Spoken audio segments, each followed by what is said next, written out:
Guilt, shame, and remorse. At the root of your deepest conditioning is guilt, shame, and remorse. The tentacles from these aspects of the false self wrap around everything you're attached to, all your expectations, and every identity that you use to define who you believe you are. In the beginning, the influence is usually subtle, because the false self does not want to send up strong signals that you're in deep sorrow. At most, and at first, you feel a simmering confusion of unhappiness. A Course in Miracles calls this mild misery. It affects everyone from the rich to the poor and the vast majority in between. No one is exempt. These deep-seated chains drag down your natural state of joy, and a faint suggestion permeates your consciousness that you're not deserving and have done shameful things to attain happiness, leaving you with regret about the choices that you've made.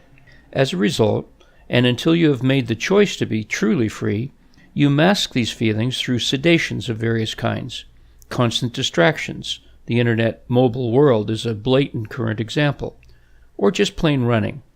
One or all of these masks seem to dilute the agony for a short while, but the brief reprieve is soon replaced with the powerful influence that guilt, shame, and remorse exert on your moment-to-moment experience.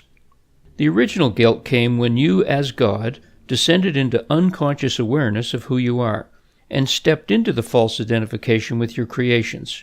The seeming separation from the God you are brought on the sense of abandonment, which made you feel alone, and consequently of no value. This in turn brought on a hatred of God for abandoning you, and that's where guilt, shame, and remorse attached themselves to all your conditioning for eons thereafter. Thus, an overall sense of unworthiness saturated these feelings, and that created the poverty consciousness that is still epidemic throughout humanity, especially in the spiritual community.